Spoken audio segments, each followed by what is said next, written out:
Daniel Casani, de lo analógico a lo digital. El futuro de la enseñanza de la composición. Comunicación y desarrollo. El lenguaje verbal es uno de los elementos asociados al proceso de humanización. Si bien el material genético de humanos y simios tiene muchas coincidencias que diferencias, suele aceptarse que el habla, desarrollada hace entre 150.000 y 75.000 años, constituye uno de los instrumentos fundamentales de construcción de las comunidades humanas. Según los antropólogos, si no habláramos, quizás todavía viviríamos en clanes familiares o en pequeñas tribus, como los chimpancés, porque el diálogo y la conversación sirven, entre otras cosas, para repartir el trabajo, coordinar esfuerzos y estructurar las personas en organizaciones complejas, empresas, ciudades, estados, que permiten conseguir objetivos inalcanzables para un individuo aislado. La técnica es otro de los motores del desarrollo. La invención de la escritura hace 3.000 años ensanchó las prestaciones del habla y supuso avances incuestionables en el devenir humano. Con la grafía, el habla se cosifica, despersonaliza, descontextualiza, objetiviza, entre lo cual posibilita el desarrollo de géneros comunicativos nuevos. La correspondencia, el inventario de hechos, la descripción objetiva, etc. Algunos de los cimientos más significativos de nuestra civilización clavan sus raíces en la escritura, el nacimiento y la expansión del comercio, la consolidación de la democracia como sistema político o la construcción del paradigma técnico-científico como explicación más plausible y unánime de la realidad. Con su empirismo, búsqueda de objetividad y precisión, razonamiento lógico. Del mismo modo, el desarrollo en el siglo XX de las tecnologías del habla, telégrafo, telefonía, etc., y de los medios de comunicación en masas, radio, periodismo, televisión, etc., tuvo una influencia indiscutible en los procesos de interacción, intercambio, colonización cultural, dominación política, etc., y globalización de las distintas comunidades humanas. En los albores del siglo XXI estamos asistiendo, si es posible de modo todavía más acelerado, a una enésima expansión de la capacidad comunicativa humana. Me refiero a la expansión del soporte digital, del lenguaje, computadoras, pantallas, teclados, internet, etc., como complemento o sustituto del soporte analógico tradicional, sonidos, ondas hertzianas, papel, libros, etc. En apenas 2 décadas, la primera computadora personal saltó al mercado en 1982. Los sistemas de representación y transmisión de información por dígito, soporte o entorno digital se han generalizado y hoy son tan habituales como los analógicos, que representan y transmiten datos con elementos físicos compuestos por átomos. Se habla, voz, sonido, labios o la escritura, papel, libro, máquina de escribir. El día a día se ha llenado de correos electrónicos o emails, charlas online o chat y webs, o sitios en la red, internet, al mismo tiempo que se multiplica el uso de los celulares y que decae el volumen de cartas y faxes. En los países más desarrollados, la tecnología digital ha sustituido de modo casi completo a la analógica en los ámbitos de producción y del discurso escrito, correspondencia personal, comercial y empresarial, textos académicos y científicos, publicaciones editoriales y transmisión, correo electrónico e internet. Solo en su recepción sigue manteniéndose vivo el soporte analógico, papel, libro, revista, si bien también han aumentado los formatos de comunicación online. Quizá nunca desaparezcan determinados documentos como certificados, testamentos o contratos con firmas manuscritas, porque ofrecen prestaciones irreemplazables. Aunque en España ya casi existe la legislación sobre sus correspondientes digitales. Pero hoy es incuestionable la supremacía de lo digital, y si a lo largo de nuestra historia un cambio de tecnología comunicativa supuso evolución en las formas de vida, ¿qué nos puede deparar lo digital? ¿Cómo cambiaría nuestra sociedad, país, ciudad, etc.? ¿Qué implicaciones tendrá el salto de una tecnología tan física como la analógica a otro de mucho más mental como la digital? ¿Y la escuela qué le espera? ¿Qué cambios debe adoptar para adaptarse a este nuevo contexto? Esta es mi reflexión breve y provisional sobre el impacto que esta nueva expansión tecnológica va a tener en el ámbito de la enseñanza de la composición. Sin voluntad futuróloga ni afán proselitista, esbozaré algunos cambios que se están generando, así como sus consecuencias en la organización social y en la enseñanza. De lo analógico a lo digital. Aunque este cambio afecte tanto al habla como a la escritura, nos centraremos aquí en la segunda, contrastando sus principales características. Entorno analógico. Ámbito pragmático. 1. Interlocutores. Comunidad del habla, local, nacional, idiomática, monoculturalidad. 2. Acceso limitado al destinatario y recursos enciclopédicos. 3. Mundo presencial con coordenadas físicas. 4. Canal visual, lenguaje gráfico. 5. Interacción diferida, transmisión lenta, etc. 6. Alto costo. Ámbito discursivo. 7. Linealidad. Itinerario único. 8. Intersexualidad retroactiva. Texto cerrado. 9. Géneros tradicionales, carta, informe, invitación, libro. 10. Elaboración oracional. Ámbito de proceso de composición. 11. Procesamiento lento. 12. Sobrecarga cognitiva. 13. Aprendizaje heterodirigido. Entorno digital. 1. Interlocutores, comunidades virtuales, tribus virtuales, diversidad cultural. 2. Acceso ilimitado. 3. Mundo virtual y ubicuo. 4. Canales visuales y auditivos, hiper o multimedia. 5. Interacción simultánea, transmisión instantánea. 6. Bajo coste. 7. Hipertextualidad. Diversidad de itinerarios. 8. Intertextualidad, proactiva, explícita, enlaces, texto abierto. 9. Géneros nuevos, email, chat, web. 10. Fraseología específica, sintagmas aislados. 11. Procesamiento eficaz, ingeniería lingüística, descarga cognitiva, énfasis en lo estratégico. 13. Énfasis en los recursos autodirigidos. En lo pragmático, el soporte digital favorece la creación de comunidades o tribus virtuales, de personas que comparten rasgos particulares y que conectan, interactúan y desarrollan como grupos a través del entorno digital. En el mundo presencial analógico, las comunidades suelen coincidir con límites políticos administrativos, ciudades, provincia, nación o estado, y lingüísticos, idioma, dialecto, conformando las conocidas comunidades de habla. Los miembros de estas comunidades suelen compartir rasgos variopintos, además de los discursos, una ubicación geográfica, una nacionalidad, una ideología, la pertinencia a una clase social, etc., lo cual destaca su carácter monocultural. La dinámica comunicativa de estos grupos es relativamente lenta porque la posibilidad de crear y propagar discursos se reduce al ámbito personal, correspondencia privada, y está limitada por el control político, normas de moralidad, limitación de campañas electorales y panfletos políticos, y los costes económicos. En cambio, lo digital posibilita el desarrollo de comunidades basadas en cualquier tipo de propósito o actividad, más allá de las fronteras tradicionales. Así, un anciano que viva con un hígado trasplantado y que quiera conversar con personas con su misma situación, una lesbiana que busque compañeras o un joven racista que quiera formar una banda que establecen contactos a través de la red, crean su propio espacio, una lista, un grupo de discusión, un club. Conversan, intercambian objetos digitales, fotos, discursos, programas y desarrollan su particular cultura al margen de la procedencia de sus miembros.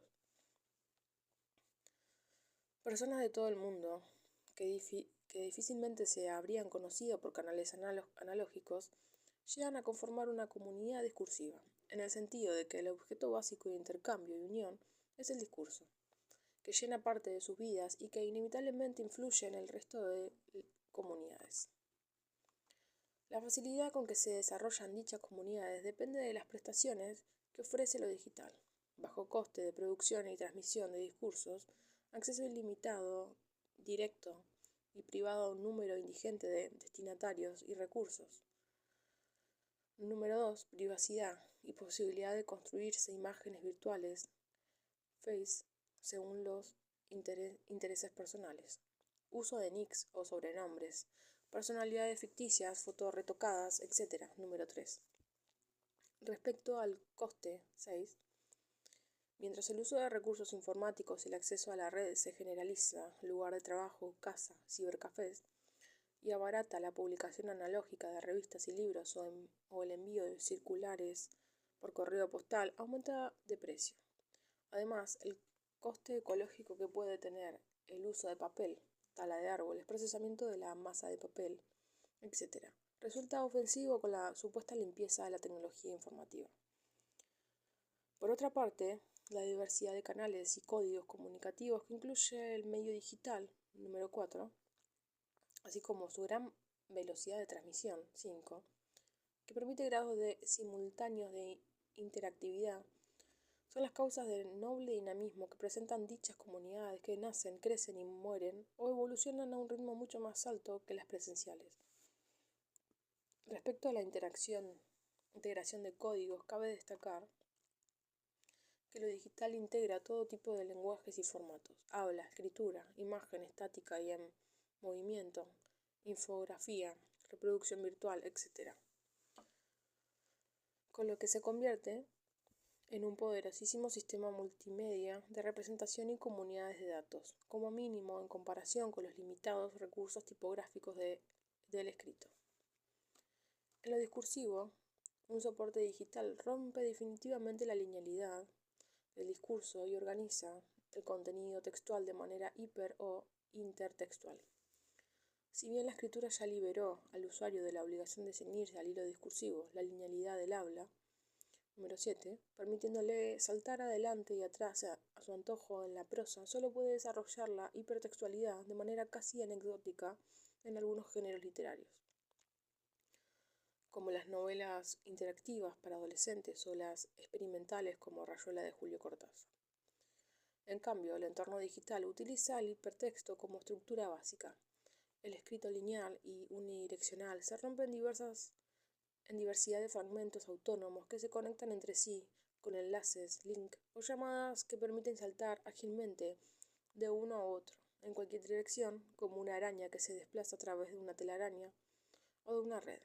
Además, hechos como el tamaño relativamente reducido de la pantalla, que constituye la unidad visual digital, como la página lo es en el entorno analógico, o el interés de fomentar la interactividad, de que el lector pueda decidir qué fragmentos quiere leer y en qué orden, inducen a los autores a preferir los fragmentos breves de textos a los extensos. El hipertexto genera cambios relevantes en el procesamiento verbal, prescindiendo de los aspectos técnicos, uso de programas y lenguajes informativos. Y desde la óptica de la producción, el autor debe atender a exigencias lingüísticas nuevas: atomización del discurso en unidades pequeñas y autónomas, organización jerárquica e interconectada de las mismas, búsqueda de enlaces adecuados y títulos de enlaces comprensibles, etc.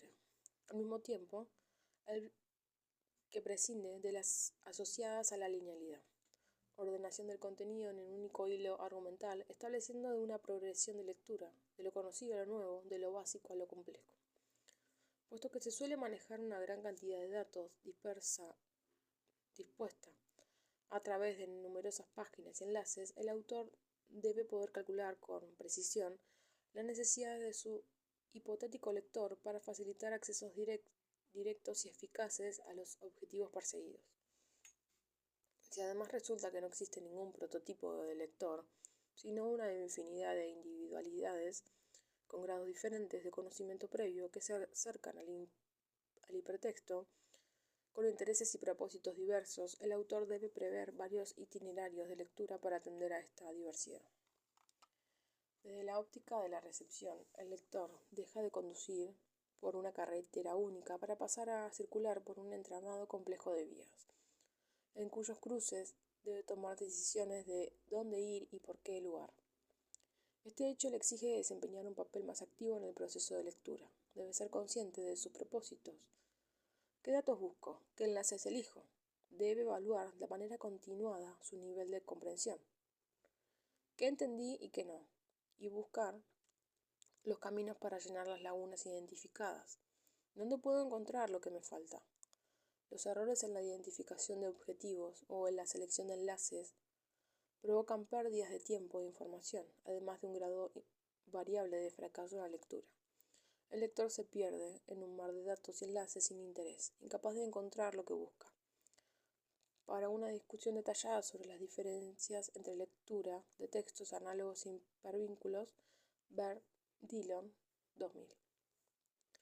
Si los enlaces internos, intratextuales, entre componentes de un mismo discurso son fundamento del hipertexto, los enlaces externos entre textos diferentes nos introducen en el ámbito de la intertextualidad. Número 8. Un documento analógico indica también con citas directas e indirectas y referencias bibliográficas los préstamos y las conexiones que mantiene con otros textos, pero las características y los objetivos de dichas interrelaciones difieren de las que los enlaces digitales.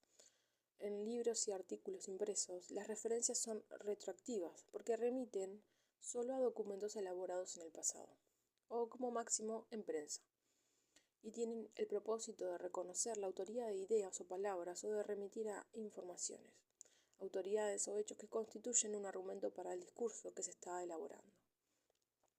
Se presupone sutilmente así que el resto del contenido en el que carece de referencias es responsabilidad del autor del discurso, o sea, creación propia, original, lo cual postula además que existe una unidad textual delimitada, con límites precisos como mínimos físicos con un autor individual. Al contrario, los enlaces de documentos digitales son proactivos, ya que solo se refieren a sitios web del presente o del futuro, puesto que las webs se actualizan periódicamente y tienen por objetivo ofrecer al usuario acceso inmediato a más información. La elección de enlaces no se basa en el reconocimiento de citaciones o voces diversas, ni en la construcción de una argumentación, sino en el interés y la utilidad que puedan tener para el lector. Al mostrar y utilizar de manera explícita las relaciones intertextuales que mantienen los discursos entre sí, el usuario salta de un lugar a otro de la red, de un discurso a otro, en busca de sus propósitos, casi sin darse cuenta y sin saber si cambió o no de web discurso. Y se desvanecen los conceptos de límite o unidad textual, de contextualización espaciotemporal, de autoría e incluso, en parte, de originalidad. De hecho, cuantos más enlaces intra e intertextuales incluya el documento virtual, más relaciones diversas entre datos permite para adaptarse a los propósitos del usuario. Emerge así a la superficie la consabida polifonía e intertextualidad baktiana, que permanecería oculta o escondida en el documento analógico. Redactores y lectores somos más conscientes de la naturaleza social del discurso y de la función de simple peldaño de una escalera que realiza un texto o un autor en el entramado discursivo de una comunidad. Y es que la web no es otra cosa que un documento gigantesco de unos cuantos centenares de millones de páginas producidas por millones de autores y almacenadas por centenares de miles de computadoras en todo el año. O un docuverso, un universo de documentos. En conjunto con la escritura hiper o intertextual, el escrito se convierte en un objeto comunicativo más abierto, que admite actualizaciones continuadas, versátil, permite diversidad e itinerarios, interconectado, relacionado con el resto de recursos enciclopédicos de la red y significativo, multiplica sus posibilidades interpretativas. Por otra parte, el entorno digital ha generado nuevos géneros, email, chat, sitio web y formatos discursivos, interfaz o interface de pantalla, etc. Número 9. Que poco a poco van estandarizando sus usos lingüísticos con estructura, registro y fraseología particulares. Número 10. En el plano estructural, por ejemplo, es corriente que un email arranque con un informal "Hola, X" y termine con un nombre del autor y un membrete con sus datos, apellido, cargo, direcciones, etc., separado con cenefas gráficas, al revés de una carta tradicional que lo lleva al principio. Otros rasgos son que el mensaje puede incluir fragmentos copiados literalmente de otro email, marcados con un signo mayor que al principio de cada línea y con la indicación X escribió al inicio. E incluso documentos en formatos variados, texto, foto, video, dibujo, etc. Del mismo modo, es habitual que la página de superficie de una web incluya el menú y los submenús o índice de la misma para guiar al navegante, así como los iconos con los enlaces para acceder a las páginas interiores. O que la rutina conversacional del chat exija saludar informalmente a los interlocutores cuando se entra a la habitación, room, y despedirse cuando se sale, aunque sean desconocidos e invisibles. En el plano léxico, los términos semi-especializados usados en el párrafo anterior, en inglés, chat, attachment, interface, y en español, menú, habitación, navegante, icono, enlace, página de superficie, entrar, salir, etc., son una buena muestra del vocabulario específico de estos nuevos géneros.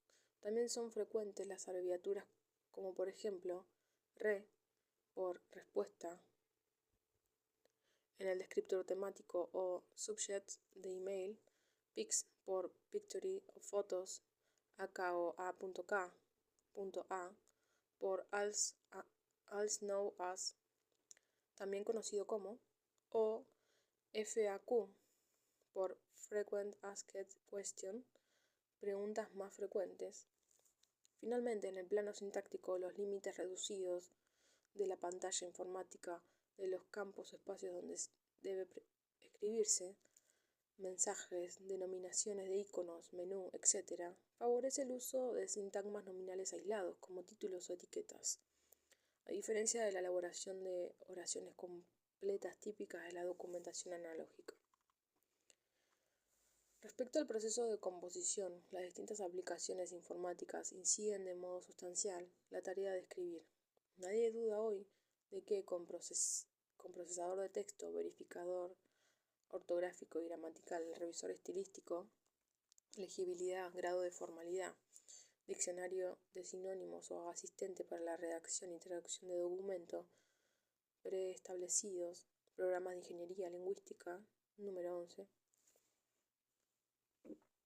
un autor consigue escritos mejores y más elaborados con menos esfuerzos y tiempo. La escritura analógica tiene un procesamiento más lento y menos recursos de apoyo. Si bien el nuevo verificador equivale al cuaderno de ortografía, el libro de gramática y el diccionario de los CD en línea, o las teclas de copiar y pegar a las tijeras, el pegamento y la goma de borrar, el entorno digital integra todos estos recursos en la computadora con el fin de que el autor pueda usarlos simultáneamente y de modo casi automático. Desde otro punto de vista, en un entorno analógico, el autor debe resolver solo con sus recursos mentales, naturales, memoria de trabajo, memoria a largo plazo, procesos de análisis, revisión, generación de ideas, inferencia, etc. El amplio espectro de exigencias lingüísticas que impone la elaboración de cualquier escrito, desde la construcción de un significado hasta la corrección tipográfica. La investigación sobre la composición de expertos y aprendices ha mostrado que los primeros se caracterizan por haber automatizado hasta un nivel subconsciente los aspectos más superficiales de la composición, copia o transcripción ortográfica, etc., de modo que dedican sus recursos cognitivos a las cuestiones de fondo, elaboración del significado, análisis de la situación retórica, etc. En cambio, los aprendices con escasa automatización sufren a menudo el fenómeno conocido como sobrecarga cognitiva, número 12, y por el que su memoria de trabajo no alcanza para todas las exigencias de composición al quedar prematuramente sobresaturada. Los errores o las imperfecciones del texto, que el propio autor puede reconocer en otro momento, se explican así como datos que la memoria no pudo procesar durante la composición al estar copada con exceso de demandas. En este sentido, la tecnología digital permite que el autor descargue su memoria saturada, asignando a la máquina la parte más mecánica de la composición, según sus intereses, y que reserve para su propia mente los aspectos estratégicos.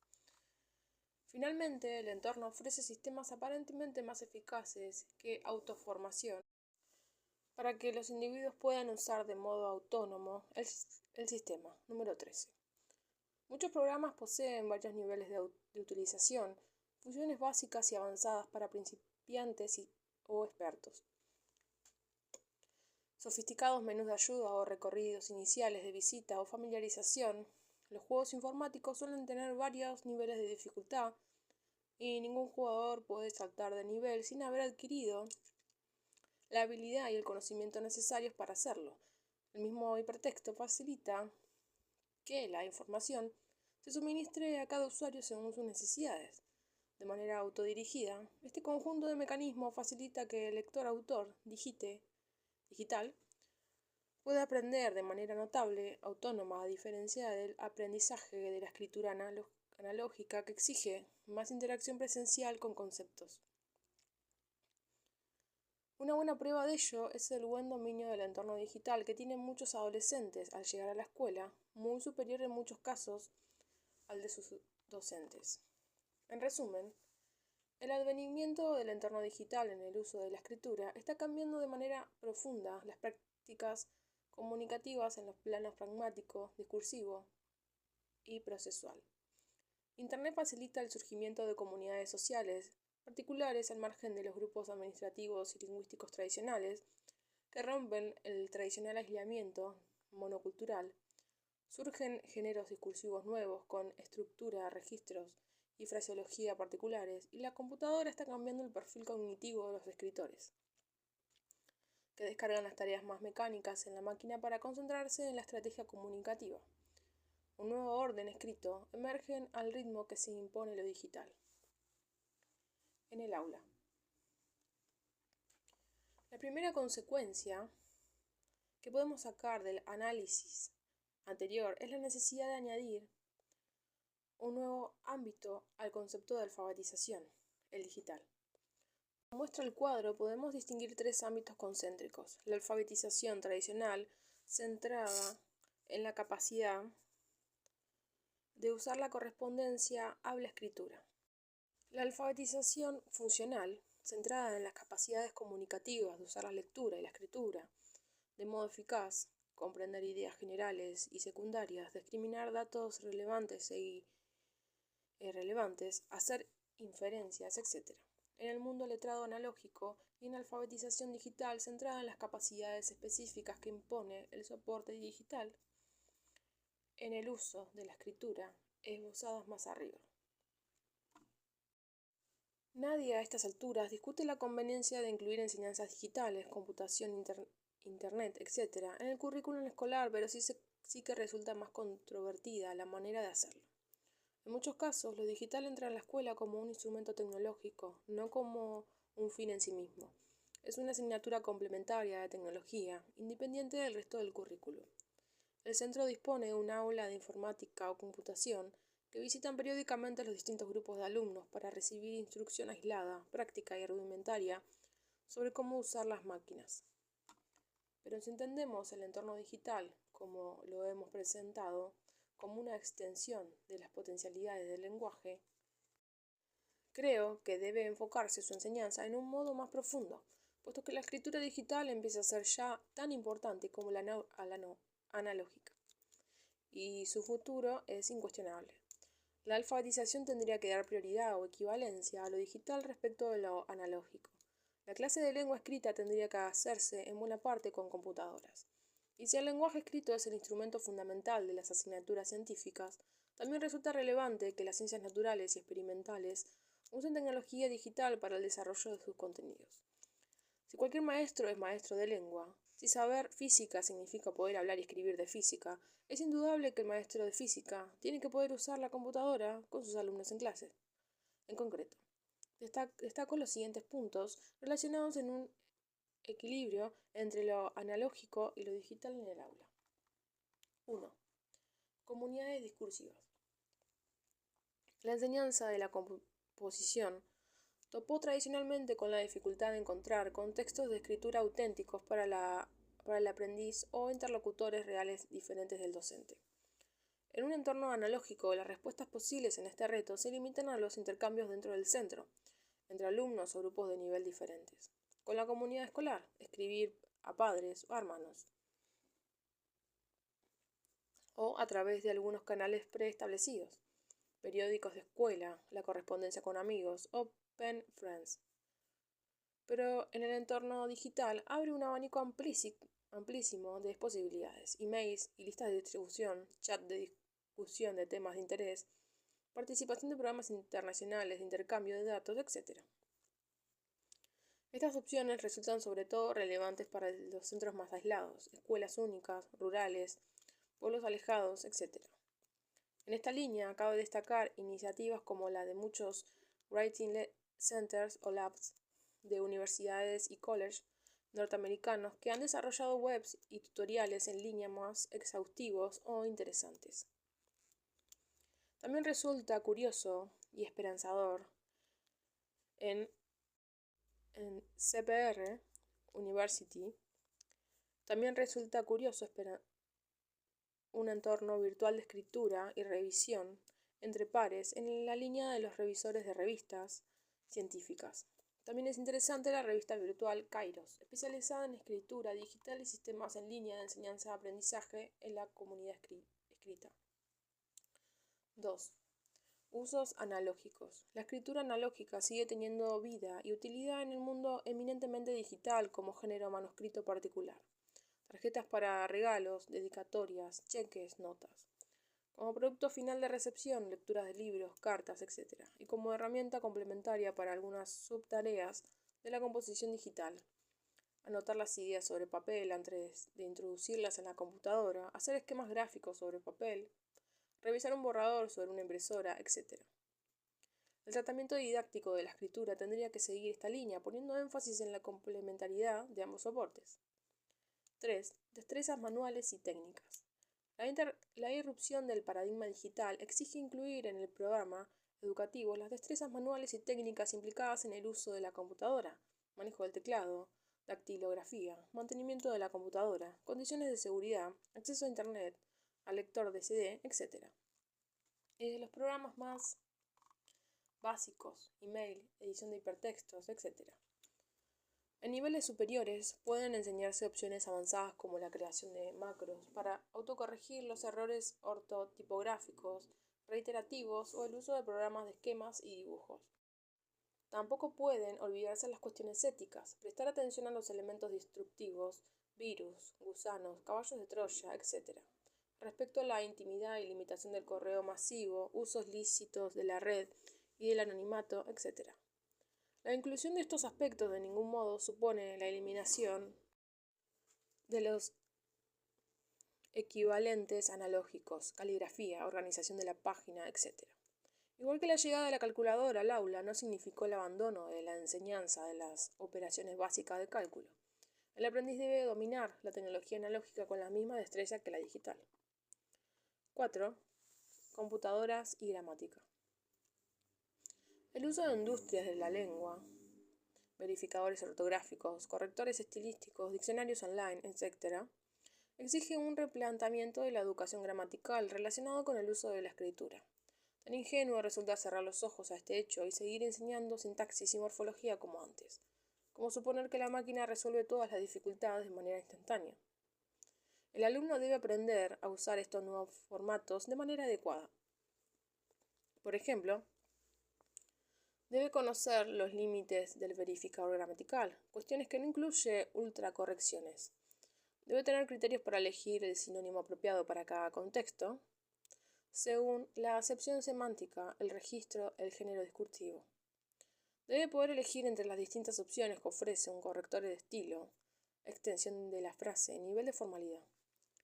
Todas estas cuestiones exigen tener conocimientos lingüísticos relevantes sobre la estructura del idioma y el uso de la escritura en cada contexto. Pierden interés los aspectos más mecánicos y superficiales, reglas de ortografía, conjugaciones verbales, que resuelve automáticamente la máquina. En definitiva, la realidad del entorno digital también está provocando cambios importantes en el ámbito educativo. Enseñar a escribir hoy de ninguna manera puede ser igual a como era hace tan solo 30 años, cuando no existían computadoras personales, ni internet, ni mails, y cuando lo más sofisticado era una máquina eléctrica de escribir. Si queremos que la didáctica de la escritura siga respondiendo a los usos sociales externos a la escuela y que el alumno aprenda en el aula lo que necesita saber hacer en la comunidad, no podemos olvidar este cambio tan trascendental.